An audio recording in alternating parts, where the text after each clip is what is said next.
അതായത് ഇപ്പോൾ reporter channel വലിയൊരു പ്രതിസന്ധിയിൽ പെട്ട് നിൽക്കുകയാണ്. കേരളത്തിൽ മെസ്സി വരുമെന്ന് പറഞ്ഞ കൊച്ചി ജവഹർലാൽ നെഹ്റു അന്താരാഷ്ട്ര സ്റ്റേഡിയത്തിന് സമീപമുള്ള മരങ്ങൾ വെട്ടിമാറ്റി അവിടെ നവീകരണ പ്രവർത്തികൾ നടക്കുന്നു എന്ന് പറയുന്നു. ഇതിൽ എന്തൊക്കെയോ കുഴഞ്ഞു മറിയുന്നുണ്ട്. ഇന്ന് സ്ഥലം M P, Ernakulam M P Hibi Eden ഉൾപ്പെടെയുള്ളവർ പുതിയ ആരോപണങ്ങളുമായി രംഗത്ത് വന്നിട്ടുണ്ട്. ഹൈബി സ്റ്റേഡിയം സന്ദർശിച്ചു. GCDAക്ക് പോലും ഇതെന്താണെന്ന് അറിയില്ല. ഇതിന്റെ പിന്നിലുള്ള കച്ചവട താല്പര്യം എന്താണ്? ആൻഡ്രോ അഗസ്റ്റിന് മരം കണ്ടാൽ മുറിക്കണമെന്ന് നിർബന്ധമാണോ? അതൊരു വല്ലാത്ത ചോദ്യമാണത്. മരവും ആൻഡ്രോ അഗസ്റ്റിൻ സഹോദരന്മാരും തമ്മിൽ അഭേദ്യമായ ബന്ധമാണ് നിലനിൽക്കുന്നത്. എവിടെ മരം കണ്ടാലും അവർ മുറിക്കും എന്നുള്ളതാണ് അവരുടെ ഒരു രീതി എന്നാണ് വരുന്ന ആക്ഷേപങ്ങൾ. ഞാൻ ആക്ഷേപം ഉന്നയിക്കുന്നില്ല, പക്ഷെ അതാണ് ആക്ഷേപം. എന്തായാലും ആൻഡ്രോ അഗസ്റ്റിൻ ഇന്ന് കല്ലൂർ സ്റ്റേഡിയത്തിൽ നിന്ന് മാധ്യമങ്ങളെ കണ്ടിരുന്നു. നമ്മൾ ആ പ്രസ് മീറ്റിന് പോയിട്ടുണ്ടായിരുന്നു. അതിനുശേഷം ഈ MP ആയിട്ടുള്ള ഹൈബി ഈഡനും ഉമാ തോമസും TJ വിനോദും MLA ആയിട്ടുള്ള TJ വിനോദ് ഉൾപ്പെടെയുള്ള ആളുകൾ മാധ്യമങ്ങളെ കണ്ടു. കൃത്യമായി ആൻഡ്രോ അഗസ്റ്റിൻ ഈ കാര്യത്തിൽ പറയാൻ ശ്രമിച്ചത്, എനിക്ക് ഇതിൽ ഒരു പൈസ പോലും ആവശ്യമില്ല. പൈസ ആവശ്യമില്ല എന്ന് മാത്രമല്ല, ഞാൻ ഇതിൽ പൈസ മുടക്കിയതിന് ശേഷം ഇതിന്റെ ബാക്കി വരുന്ന, അതായത് ഈ കരാർ പൂർത്തീകരിച്ചിട്ട് സർക്കാരിന് ഞാൻ തിരിച്ചു കൊടുക്കും. എനിക്കതിന്റെ അവകാശമോ ഉത്തരവാദിത്തമോ കാര്യങ്ങളോ ഒന്നും തന്നെ എനിക്ക് വേണ്ട. അപ്പോൾ ആളുകൾ ചോദിക്കുന്നുണ്ട്, അതായത് പത്രക്കാരൊക്കെ ചോദിച്ചിട്ടുണ്ട്, ഈ ഇത്രയും 80 കോടി രൂപ അല്ലെങ്കിൽ 70 കോടി രൂപ വെറുതെയാണോ കൊടുക്കുന്നത് എന്ന് ചോദിച്ചപ്പോൾ അദ്ദേഹം പറയുന്നുണ്ട്, ഞാനത് വെറുതെ കൊടുത്തു എന്ന് കരുതിക്കൊള്ളാം. അതിന്റെ അർത്ഥം തന്നെ വേറെയാണ്. വെറുതെ കൊടുത്തു എന്ന് കരുതിക്കൊള്ളാം, എനിക്കെന്താ പ്രശ്നം, വെറുതെ കൊടുക്കാം, ഞാൻ സേവനം ചെയ്യുകയാണ്, നിങ്ങൾക്ക് എന്താ പ്രശ്നം എന്ന് ചോദിക്കുന്നുണ്ട്. വരികൾക്കിടയിലൂടെ വായിക്കുമ്പോൾ ഇതൊന്നും ആയിരുന്നില്ല ഉദ്ദേശം, ഇപ്പോൾ പിടി വീണപ്പോൾ ഇങ്ങനെയൊക്കെ ആക്കി തീർക്കുന്നതാണ് എന്നുള്ളത് നമുക്ക് വ്യക്തമായിട്ട് മനസ്സിലാവും. എന്താണ് ഇതിന്റെ പിന്നിലുള്ള കാര്യം? ഈ GCDAയുമായി ഇവർ എന്ത് കരാറാണ് വെച്ചത്? GCDA അറിയാതെ ഏത് തരത്തിലാണ് ഈ പറയുന്ന സ്റ്റേഡിയത്തിന്, ഈ സ്റ്റേഡിയം പുനർനിർമ്മിക്കാൻ ആവശ്യമായിട്ടുള്ള നവീകരണ പ്രവർത്തനം നടത്തുന്നതിന് ആവശ്യമായിട്ടുള്ള കാര്യങ്ങൾ ആരാണ് ഇവരെ ഏൽപ്പിച്ചത്? അതിലെന്ത് മാനദണ്ഡമാണുള്ളത്? ഇതൊന്നും തന്നെ പുറത്തറിഞ്ഞിട്ടില്ല. ഏതോ ഒരു സ്പോർട്സ്, നമ്മുടെ ഒരു പ്രത്യേക ഇതുണ്ട്, sports foundation, Kerala sports foundation. ഈ കേരള സ്പോർട്സ് ഫൗണ്ടേഷൻ എന്ന് പറയുന്നത് അതിന്റെ ആളുകൾ ആരാണ്? സർക്കാരിന് കീഴിലാണോ? അല്ലല്ല, അത് കേരള സ്പോർട്സ് ഫൗണ്ടേഷൻ വെച്ചാൽ എനിക്ക് തോന്നുന്നു അതൊരു NGO പോലത്തെ ഒരു സംഭവമാണ്. അതിന്റെ ആളാരാണ്? അതിന് അവർക്ക് വിട്ടുകൊടുക്കാൻ വേണ്ടി സംസ്ഥാന സർക്കാർ എന്ത് അർത്ഥത്തിലാണ് ഉത്തരവിറക്കുക? ആ ഉത്തരവിറക്കിയിട്ട് GCDA അത് പാലിക്കേണ്ട ഒരവസ്ഥ വരുന്നു. അവർക്ക് അതിനെപ്പറ്റി വേറൊന്നും അറിയില്ല.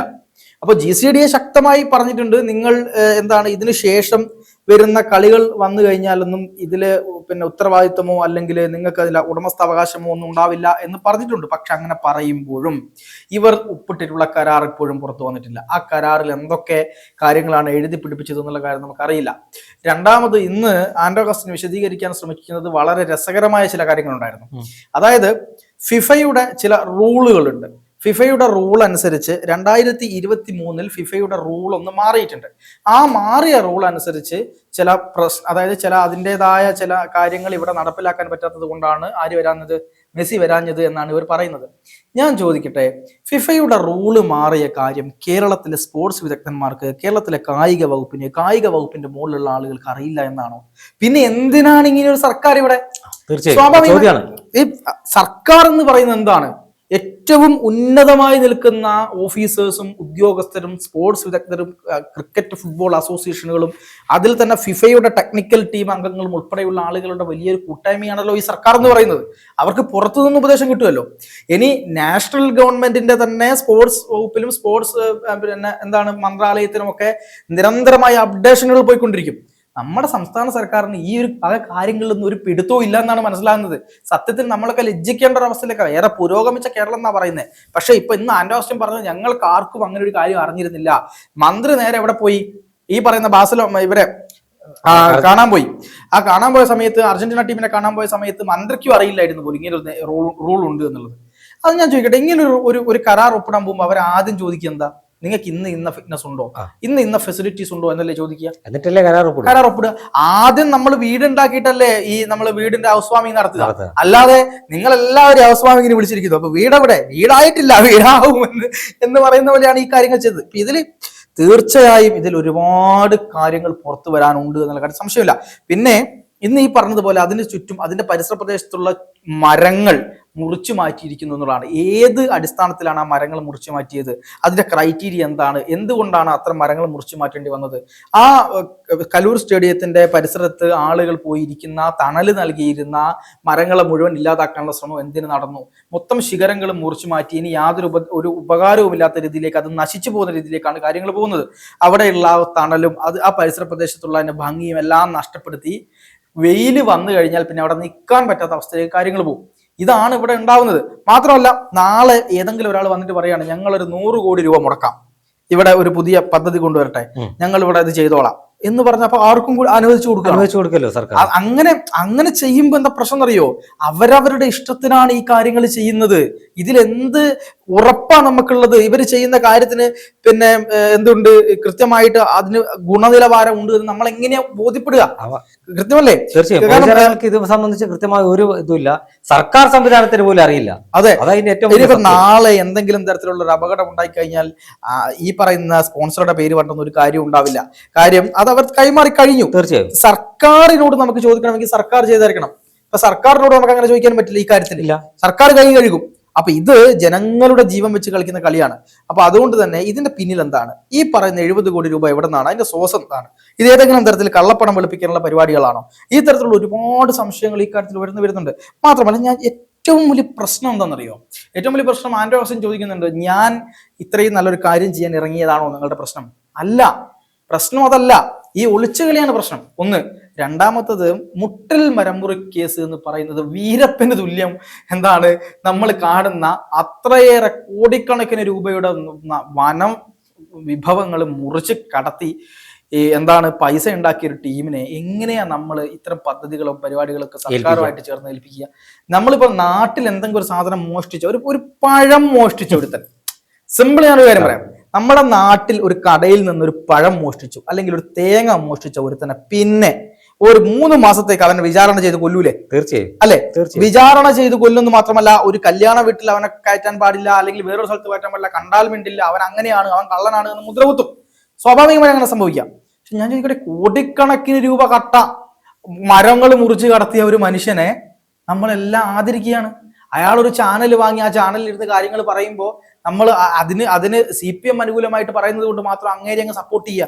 ഇന്നലെ അൻവർ ഷാ പാലോട് എന്ന് പറയുന്ന CPM-ന്റെ ഒരു നേതാവ്, അങ്ങനെ തന്നെ പറയാം, അൻവർ ഷാ പാലോട് DYFIയുടെ നേതാവ് ഒക്കെ തന്നെയാണ്, അയാളും പറഞ്ഞത് നിങ്ങളുടെ ആ ഒരു ഉദ്യമത്തിന് ഞങ്ങൾ കൈയടിക്കുന്നു എന്നാ പറയുന്നത്. ഞാൻ ചോദിക്കട്ടെ, നമ്മൾ ഇപ്പം ഈ മരം മുറിച്ച് കടത്തി എന്നുള്ള സത്യമാണ്. മരം മുറിച്ച് കടത്തി എന്നുള്ള സത്യമാണ്.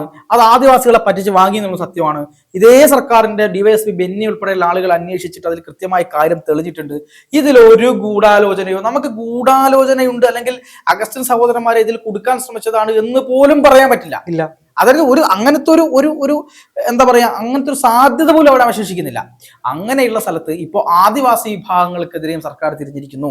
കാരണം ആദിവാസി വിഭാഗങ്ങളുടെ അടുത്ത് നിന്ന് അവരാണല്ലോ ഇവർക്ക് ഈ മരം കൊടുത്തത്.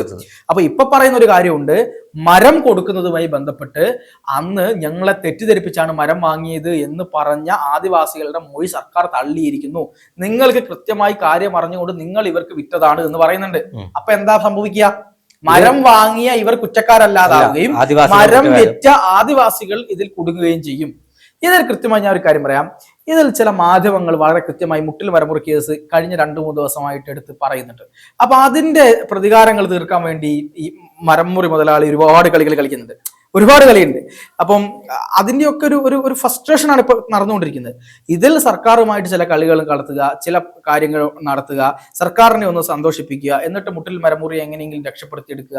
അതിന്റെ കൂടെ മെല്ലെ ആ സ്റ്റേഡിയം കൂടി അങ്ങ് താക്കാനായിരുന്നു പരിപാടി. പക്ഷെ അത് പൊളിഞ്ഞുപോയി എന്നുള്ളത് നല്ല രീതിയിൽ പൊളിഞ്ഞുപോയി. ഞാൻ വേറൊരു കാര്യം കൂടി പറഞ്ഞ് അവസാനിപ്പിക്കാൻ തോന്നുന്നു. അതായത് റിപ്പോർട്ടർ ചാനലിനെ പോലൊരു ചാനലിനെ അങ്ങേയറ്റം അത്തപ്പതിപ്പിച്ച ചാനലാക്കി മാറ്റി കളഞ്ഞിരിക്കുന്നു. ഏതെങ്കിലും ഒരു തരത്തിൽ ആ ചാനലിൽ വരുന്ന ഒരു വാർത്തയും വിശ്വാസയോഗ്യമല്ലാത്ത അവസ്ഥയിലേക്ക് അയക്കിയിരിക്കുന്നു. മുട്ടിൽ മരമുറി കേസ് അന്വേഷിച്ച ഉദ്യോഗസ്ഥനെ പെണ്ണ് കേസിൽ കൊടുക്കാൻ വേണ്ടി ആളുകളെ കൊണ്ടുപോയി ആ സ്ഥലത്ത് കൊണ്ടുപോയി അവരെ കൊണ്ട് മൊഴിയെടുപ്പിച്ച DYSP ബെന്നി എന്നെ പീഡിപ്പിച്ചു എന്ന് വരുത്തി തീർത്തിരിക്കുന്നു. ആലോചിക്കണം, എത്ര പ്ലാൻഡ് ആയിരുന്നു അത്. അവസാനം സർക്കാർ ഹൈക്കോടതി പറഞ്ഞില്ല അത്തരത്തിലൊരു കേസില്ല, കള്ളക്കേസാണെന്ന് പറയേണ്ടി വന്നില്ലേ? എന്നിട്ട് ആ കള്ള വാർത്ത കൊടുത്ത് ഇവരെ ഈ DYSP ബെന്നിയെ കൊടുക്കാൻ നോക്കി സർക്കാർ എന്ത് ചെയ്തു? സർക്കാർ ഒന്നും ചെയ്തിട്ടില്ല. ആരെ സംരക്ഷിക്കാൻ ശ്രമിച്ചു? ഈ പറയുന്ന മരമുറി മുതലാളിമാരെ, ട്രീ കട്ടർ മുതലാളിമാരെ, അല്ലെ, ട്രീ കട്ടർ മുതലാളിയെ സംരക്ഷിക്കാനാണ് ഇവർ ശ്രമിച്ചത്. ഇതൊക്കെ വലിയ പ്രശ്നമല്ലേ? ജനങ്ങളുടെ സാമാന്യ ബോധത്തെ എന്താണ് ഇവർ ഇളിച്ചു കാട്ടുക എന്ന് പറഞ്ഞാൽ നാടൻ ഭാഷയിൽ. അതുപോലെ കൊഞ്ഞനം കുത്തി കാണിക്കുന്ന നിലപാടാണ് ഇവർ എടുത്തുകൊണ്ടിരിക്കുന്നത്. ഇങ്ങനെയുള്ള ആളുകൾക്ക്, തട്ടിപ്പ് മുതലാളിമാർക്ക് ഒക്കെയാണ് നമ്മുടെ മുഖ്യമന്ത്രി അധികാരത്തിൽ വരുന്ന സമയത്ത് മുഖ്യമന്ത്രി പറഞ്ഞ പ്രധാനപ്പെട്ട കാര്യം എന്താ? അവതാരങ്ങൾ, ചോര അവതാരങ്ങളെയും നമ്മൾ നമ്മുടെ ഏഴായാലത്ത് എടുത്താൻ പാടില്ല, അടുപ്പിക്കരുത് എന്നാണ് പറഞ്ഞത്. അവതാരങ്ങളെ അല്ല ഇപ്പൊ അടുപ്പിക്കുന്നത്, ഇപ്പൊ അവതാരങ്ങൾക്കും മുകളിലുള്ള അവതാരങ്ങളെയാണ് അടുപ്പിച്ചുകൊണ്ടിരിക്കുന്നത്. അറിയില്ലേ? ചെറിയ അവതാരങ്ങൾക്കൊന്നും സാധനമില്ല. മുഖ്യമന്ത്രി ഒരുപക്ഷെ പറഞ്ഞ അതായിരിക്കും, ചെറിയ അവതാരങ്ങളൊന്നും വേണ്ട, വലിയ വലിയ അവതാരങ്ങൾ മതി എന്നുള്ളതായിരിക്കാം. പക്ഷെ എന്തായാലും ഇതിൽ വലിയ ദുരൂഹതകളുണ്ട്. ഇന്ന് IB-യുടെ ഉമാ തോമസ് ഒക്കെ പറഞ്ഞ പോലെ, ഉമാ തോമസ് പറഞ്ഞൊരു കാര്യമുണ്ട്. ആ സ്റ്റേഡിയത്തിന്റെ മുകളിൽ നിന്ന് താഴേക്ക് വീണ സമയത്ത് വലിയ പരിക്ക് പറ്റി 15 മിനിറ്റോളം നിലത്ത് കിടന്നതിന് ശേഷമാണ് ഉമാ തോമസിനെ കൊണ്ടുപോകുന്നത്. അതിനുശേഷവും ഉമാ തോമസ് വീണതിന്റെ ഉത്തരവാദിത്വം ആർക്കാണ് എന്ന് പറഞ്ഞുകൊണ്ട് ഇതുവരെ ആ കേസ് എവിടെ എത്തിയിട്ടില്ല. GCD ഏറ്റെടുക്കുന്നില്ല. എഞ്ചിനീയർ അന്ന് ലീവായിരുന്നു എന്ന് പറയുന്നു. ആ പരിപാടി നടത്തിയ കള്ളന്മാരുണ്ടല്ലോ, അതായത് ദിവ്യ ഉണ്ണി പോയി, പിന്നെ ആ പരിപാടി നടത്തിയിട്ട് സംഘാടകര് അവര് ഒരുപാട് പൈസ പിരിച്ചൊന്നും മുക്കിയൊന്നും നമ്മൾ അന്ന് തന്നെ കേട്ടതാണ്. അതിന് തുടർ നടപടി ഉണ്ടായിട്ടില്ല. ഈ പാവപ്പെട്ട കുഞ്ഞുങ്ങളെയും അമ്മമാരെയും ചതച്ചുണ്ടാക്കി ആ സംഘാടകരെ സർക്കാർ രക്ഷിച്ചു. ഈ പറയുന്ന ഇന്നത്തെ അവിടുത്തെ സിറ്റി പോലീസ് കമ്മീഷണർ ഉൾപ്പെടെയുള്ള ആളുകൾ എല്ലാം കൂടെ ചേർന്ന് അവരെ രക്ഷിച്ചു. അല്ലെ? ആരെങ്കിലും ചോദ്യം ചെയ്തോ? ആരെങ്കിലും ഇതിനെതിരെ എന്തെങ്കിലും പറഞ്ഞോ? ഏതെങ്കിലും സഖാക്കൾക്ക് പൊള്ളിയോ? ഇത്തരത്തിൽ സകലമാന മേഖലകളിലും ഇവർ അഴിമതി നടത്തി മുടിപ്പിക്കുന്ന രീതിയിലേക്ക്, അതായത് നമുക്ക് ഒരു മാനസികമായ വിഷമം ഉണ്ടാവില്ല ഇങ്ങനത്തെ കാര്യങ്ങൾ തീർച്ചയായും. ആ രീതിയിലേക്കാണ് കാര്യങ്ങൾ പോകുന്നത്. എന്തായാലും ട്രീ കട്ടറിന്റെ കാര്യം അത്ര നല്ല നിലയിലല്ല എന്ന് തന്നെയാണ് നമ്മൾ ഇപ്പോൾ മനസ്സിലാക്കുന്നത്. തീർച്ചയായും മെസ്സിയെ കേരളത്തിൽ കൊണ്ടുവരാമെന്ന് പറഞ്ഞ് കോടികളുടെ സാമ്പത്തിക ഇടപാട് നടത്താനുള്ള ശ്രമമായിരുന്നു. എന്തോ ഭാഗ്യം കൊണ്ട്, കേരളത്തിന്റെ ഭാഗ്യം കൊണ്ട് ആ ശ്രമം ഇപ്പോൾ പൊളിഞ്ഞിരിക്കുകയാണ്. പാർത്ഥൻ പറഞ്ഞതുപോലെ തന്നെ വരും ദിവസങ്ങളിൽ ഇതുമായി ബന്ധപ്പെട്ട കൂടുതൽ വാർത്തകളും വിവരങ്ങളും പുറത്തുവരും. കേരളം ഞെട്ടാനിരിക്കുന്ന അല്ലെങ്കിൽ കേരളം ഞെട്ടാൻ പോകുന്ന അഴിമതി കഥയുടെ തുടക്കമാണിപ്പോൾ. ഒരു മഞ്ഞുമലയുടെ അറ്റ മാത്രമാണ് ഇപ്പോൾ ഒരുങ്ങിയിരിക്കുന്നത്. വരും ദിവസങ്ങളിൽ ഇത് സംബന്ധിച്ച കൂടുതൽ വിശദാംശങ്ങൾ നമ്മളടക്കം പുറത്തുവിടുന്നതായിരിക്കും. തീർച്ചയായിട്ടും.